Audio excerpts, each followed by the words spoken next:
മുട്ടിൽ മഹല്ല് കമ്മിറ്റിയുടെ അധ്യക്ഷന്റെ മകൻ കളത്തിൽ ദിവാകരൻ അന്തരിച്ചിരിക്കുന്നു. ഒരു ചരമവാർത്തയിൽ കണ്ണിലുടക്കിയ കൗതുകം. അങ്ങനെ ദിവാകരന്റെ അച്ഛനെ തേടി രാധാ ഗോപി മേനോൻ. ആ മേൽവിലാസത്തിന്റെ മൂല്യം ഇന്ന് ഗണിക്കാനൊക്കില്ല. മുട്ടിൽ മഹല്ല് കമ്മിറ്റിയുടെ മിനിറ്റ്സിൽ 1-ാം പേരുകാരൻ രാധാ ഗോപി മേനോൻ. ഒരേ സമയം മുട്ടിൽ മഹല്ല് കമ്മിറ്റിയുടെയും മഹാവിഷ്ണു ക്ഷേത്രത്തിന്റെയും ഭരണസാന്നിധ്യത്തിലെത്തിയ മനുഷ്യൻ.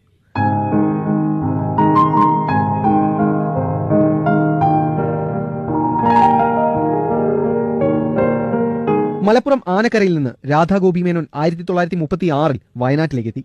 ചെമ്പ്ര പീക്ക് ഉൾപ്പെടുന്ന എസ്റ്റേറ്റിൽ ജോലി. മുട്ടിലിൽ സ്ഥിര താമസമാക്കി. ഈശ്വരവിശ്വാസിയായിരുന്ന മേനോൻ സർവ്വസമ്മതനായിരുന്നു. അങ്ങനെയാണ് മുട്ടിൽ മഹല്ല് കമ്മിറ്റിയുടെ തലവനായത്. എല്ലാ വെള്ളിയാഴ്ചയും അവർ ബലി കൂടുമ്പോൾ അച്ഛനവിടെ പോയിരിക്കണം. അവർ പ്രാർത്ഥന കഴിഞ്ഞ് അവർ വന്നിട്ട് എല്ലാവരും വന്ന് പരാതികൾ പറയും. അത് പരിഹരിക്കണം. വെള്ളിയാഴ്ച പള്ളികളിൽ എത്തുന്ന വിശ്വാസികളെ സ്വീകരിക്കാൻ നേരിട്ടെത്തും. അത് പിന്നെ മുട്ടിൽ എന്ന ദേശത്തിന്റെയും ചരിത്രമായി. പള്ളി